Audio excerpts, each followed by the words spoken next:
नमस्कार, आदाब, जय भीम, सत श्री अकाल।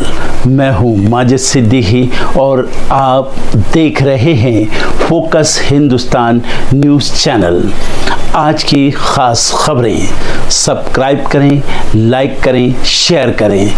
फिर आऊँगा एक ताज़ा खबर को लेकर माजिद सिद्दीकी।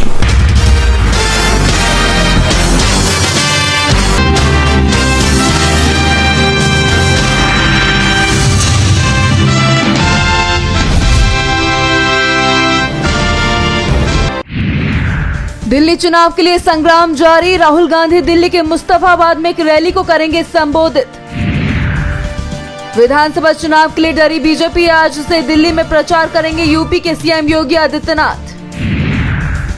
पवन कल्याण की पार्टी को मिला चुनाव चिन्ह, इसी ने मान्यता प्राप्त दलों की लिस्ट में किया शामिल।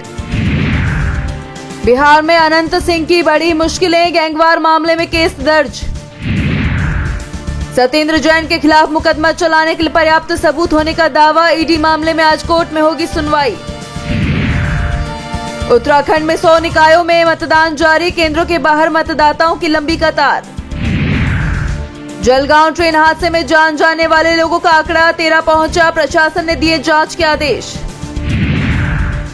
हरियाणा में सीएम नायब सिंह सैनी करेंगे बैठक, कैबिनेट की आज 11 बजे अहम बैठक।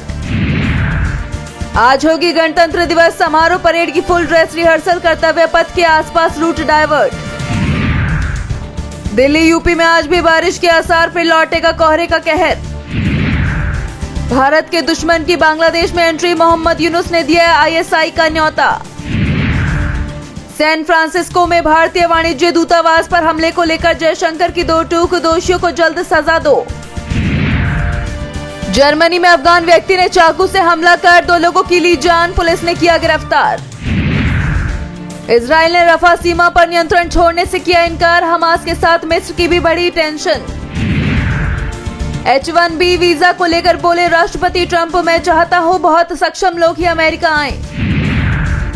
सोने ने तोड़े सभी रिकॉर्ड, चांदी की कीमतों में भी तगड़ा उछाल। केंद्र सरकार ने किसानों के रॉ जूट की बढ़ाई एमएसपी। मुजफ्फरनगर और हरिद्वार तक जुड़ेगा गंगा एक्सप्रेसवे, यूपी के सीएम योगी ने सर्वे को दी मंजूरी। भारत मोबिलिटी ग्लोबल एक्सपो में 9 लाख लोग पहुंचे, 90 वाहनों की हुई लॉन्चिंग। 5 साल में 21% बढ़ गई महंगाई, सबसे अधिक टैक्स भरने वालों को नहीं मिली कोई राहत।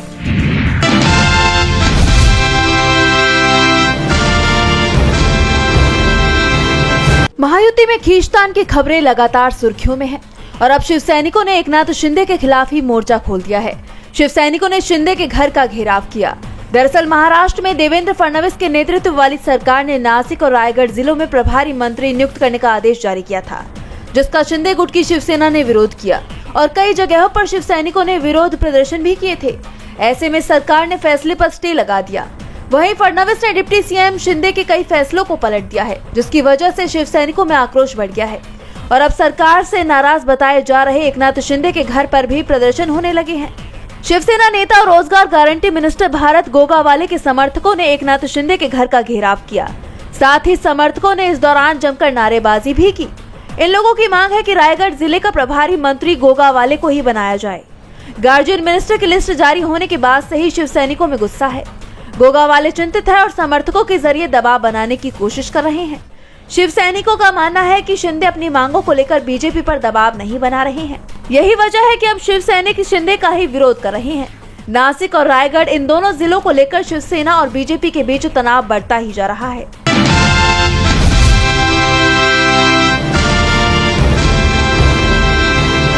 दिल्ली विधानसभा चुनाव में इस बार तीखी बयानबाजी हो रही है, एक दूसरे पर अपशब्दों की बारिश हो रही है। इस बीच कांग्रेस और बीजेपी ने पंजाब की आप सरकार पर गंभीर आरोप लगाए हैं। कांग्रेस नेता संदीप दीक्षित ने कहा कि पंजाब पुलिस की गाड़ियों का इस्तेमाल अरविंद केजरीवाल के प्रचार में किया जा रहा है। तो बीजेपी नेता प्रवेश वर्मा ने दावा किया कि पंजाब के सरकारी कर्मचारियों से दिल्ली में चुनाव प्रचार कराया जा रहा है।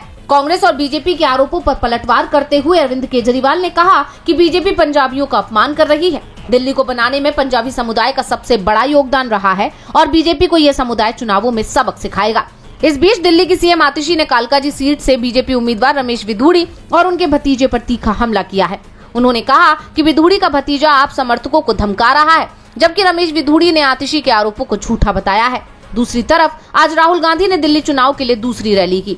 राहुल गांधी अब दिल्ली में लगातार रैलियां और पदयात्रा करने वाले हैं। राहुल गांधी ने बीजेपी और आप दोनों पर ही तीखे हमले किए हैं। राहुल ने दिल्ली की दशा के लिए आप और बीजेपी की सरकार को जिम्मेदार ठहराया।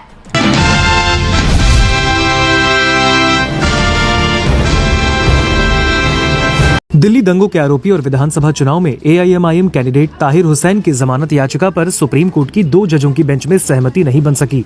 बुधवार को हुई सुनवाई में जस्टिस एहसानुद्दीन अमानुल्लाह ताहिर को जमानत देने के पक्ष में थे, जबकि जस्टिस पंकज मित्तल ने याचिका को खारिज कर दिया। सीजेआई संजीव खन्ना 3 जज की नई बेंच बनाएंगे। जस्टिस पंकज मित्तल ने कहा कि अगर चुनाव लड़ने के लिए अंतरिम जमानत देने से भानुमति का पिटारा खुल जाएगा। पूरे साल चुनाव होते हैं, हर कैदी दलील देकर आएगा कि उसे चुनाव लड़ने के लिए जमानत दी जाए। जस्टिस एहसानुद्दीन अमानुल्लाह ने कहा है कि आरोपी मार्च 2020 से जेल में है, उसे प्रचार के लिए जमानत देनी चाहिए। ये जीवन और स्वतंत्रता से जुड़ा मामला है, इसलिए रोज सुनवाई की जा रही है।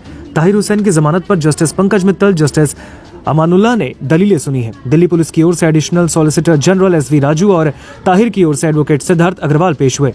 आपको बता दें कि असदुद्दीन ओवैसी की पार्टी ऑल इंडिया मजलिसे इत्तेहाद उल मुस्लिमीन यानी एआईएमआईएम ने ताहिर हुसैन को दिल्ली विधानसभा चुनाव के लिए दिल्ली के मुस्तफाबाद सीट से अपना कैंडिडेट घोषित किया है। आपको बता दें कि 24 फरवरी 2020 को उत्तर पूर्वी दिल्ली में सांप्रदायिक हिंसा भड़की थी, जिसमें 53 लोग मारे गए और कई लोग जख्मी बताए गए थे। ताहिर हुसैन दिल्ली दंगों के दौरान इंटेलिजेंस ब्यूरो के कर्मचारी अंकित शर्मा की हत्या से जुड़े एक मामले में आरोपी है। रविंदर कुमार ने 26 फरवरी 2020 को दयालपुर पुलिस स्टेशन में अपने बेटे अंकित शर्मा की गुमशुदगी की रिपोर्ट दर्ज कराई। अंकित का शव दंगा प्रभावित इलाके में खजूरी खास नाले से बरामद हुआ। पोस्टमार्टम में उनके शरीर पर चोट के 51 निशान मिले थे। सुप्रीम कोर्ट ने अपने आदेश में कहा, चूंकि मामले में बटा हुआ फैसला आया है, इसलिए निर्णय के लिए 3 न्यायाधीशों की बड़ी पीठ का गठन किया जाएगा।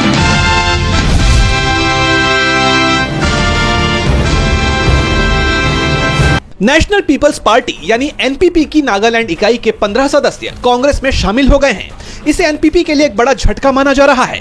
कांग्रेस भवन में मीडिया को संबोधित करते हुए नेशनल पीपल्स पार्टी के अध्यक्ष सुपोंग मेरेन ने नए सदस्यों का पार्टी में स्वागत किया और कहा कि इन युवाओं का शामिल होना पार्टी के लिए एक अहम पल है।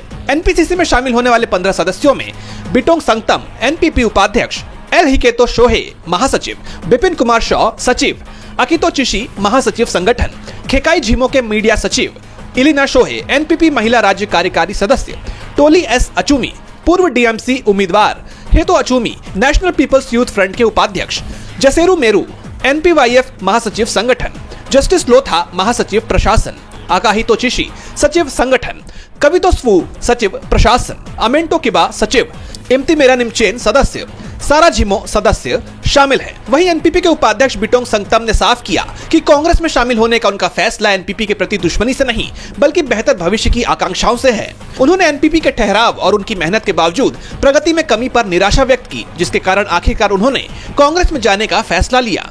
कांग्रेस के दृष्टिकोण और सिद्धांतों में अपना विश्वास व्यक्त करते हुए एनपीपी के महासचिव एल हिकेतो शोहे ने जोर देकर कहा कि नागालैंड को राजनीतिक परिदृश्य में एक आदर्श बदलाव की जरूरत है। उन्होंने आगे कहा कि वो कांग्रेस को सार्थक परिवर्तन लाने के लिए एक मंच के तौर पर देखते हैं।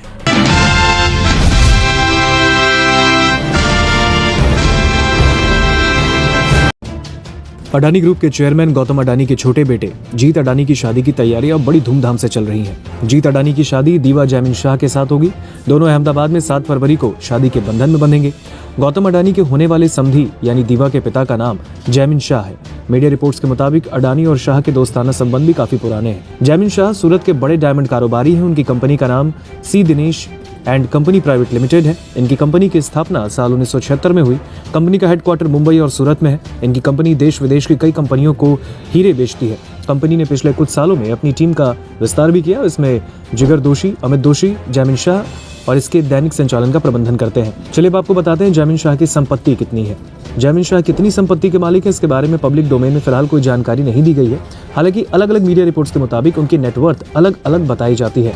ब्लूमबर्ग बिलियनियर्स इंडेक्स में दुनिया के 500 अमीरों के नाम शामिल है और इसमें मुकेश अंबानी और गौतम अडानी समेत कई भारतीय कारोबारियों का नाम भी शुमार है, लेकिन इसमें जैमिन शाह का नाम नहीं है। इस लिस्ट में अडानी 73.9 बिलियन डॉलर की नेटवर्थ के साथ दुनिया के 21वें सबसे अमीर शख्स हैं। ऐसे में कह सकते हैं कि दौलत के मामले में अडानी अपने समधी से बहुत आगे हैं। गौतम अडानी के छोटे बेटे जीत अडानी ने साल 2019 में पेंसिल्वेनिया यूनिवर्सिटी से ग्रेजुएशन किया। इसके बाद वो अडानी ग्रुप में शामिल हुए। अभी वो अडानी ग्रुप में वाइस प्रेसिडेंट हैं और उनके पास Adani airports, Adani digital labs आदि की कमान है।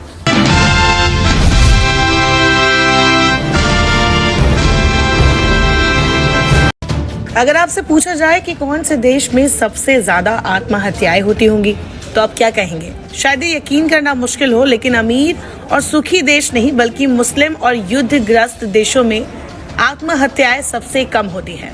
पाकिस्तान, सीरिया, लेबनान, फिलिस्तीन जैसे देशों में आत्महत्या की दर बेहद कम है।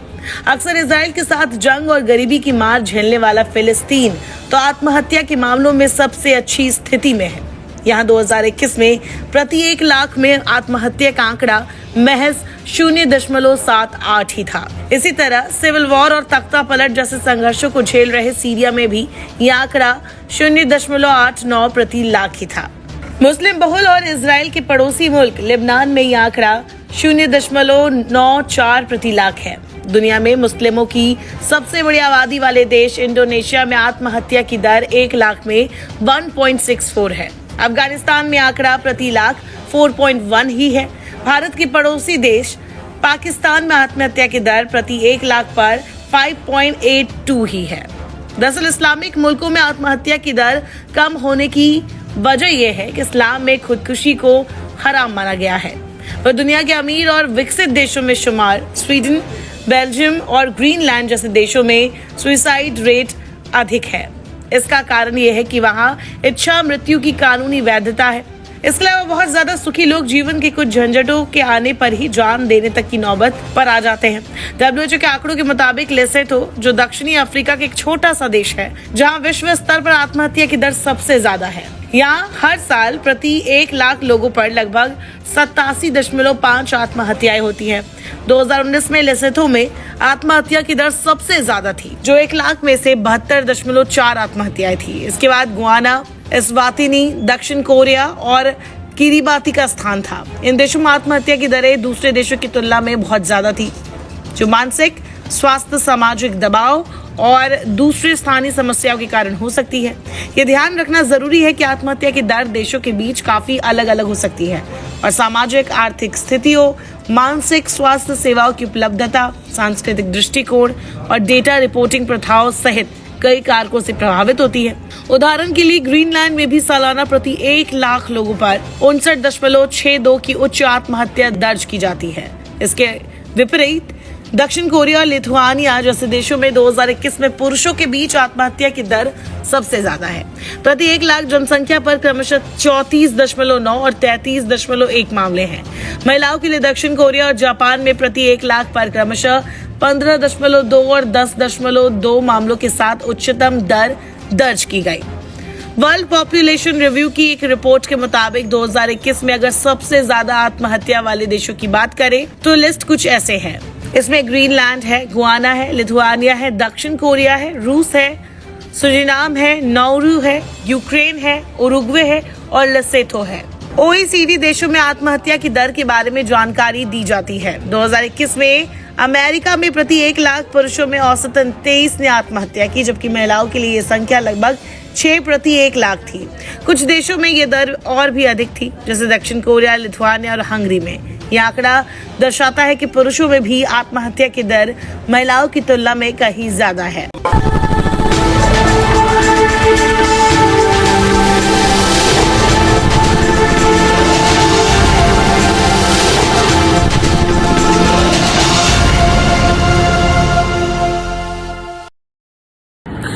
दोस्तों आज मैं आपको बताने वाला हूं कि अगर आपकी बॉडी में मैग्नीशियम की डेफिशिएंसी हो जाए तो आपको क्या क्या प्रॉब्लम हो सकती है। सबसे पहले इंसोमेनिया, नींद ना आना, स्लीपिंग डिसऑर्डर, इंसान सारी रात करवटें बदलता है, नींद नहीं आती, स्ट्रेस लेवल, एंजाइटी बढ़ जाती है इससे, क्योंकि कोर्टिसोल हार्मोन को रोकने में मदद करता है। अगर आपकी बॉडी में मैग्नीशियम नहीं है तो कोर्टिसोल बढ़ जाता है, जिसकी वजह से स्ट्रेस और एंजाइटी हो जाती है। मूड स्विंग्स, इंसान को पता नहीं चलता, उसके मूड स्विंग्स होते हैं, थोड़ी थोड़ी देर में गुस्सा आना, थोड़ी थोड़ी देर में चिड़चिड़ापन होना, क्योंकि ये सेरोटोनिन हार्मोन को बढ़ने में मदद करता है। अगर आपकी बॉडी में less magnesium is equal to less serotonin, और सेरोटोनिन हैप्पीनेस का हार्मोन है। अलावा इसके ये फटीग को भी कम करता था। अगर आपकी बॉडी में मिनरल डेफिशिएट है, अगर आपकी बॉडी में मैग्नीशियम नहीं है, तो आपको थकावट बहुत जल्दी फील होगी, जरा सा काम करती है आपकी बॉडी थक जाएगी।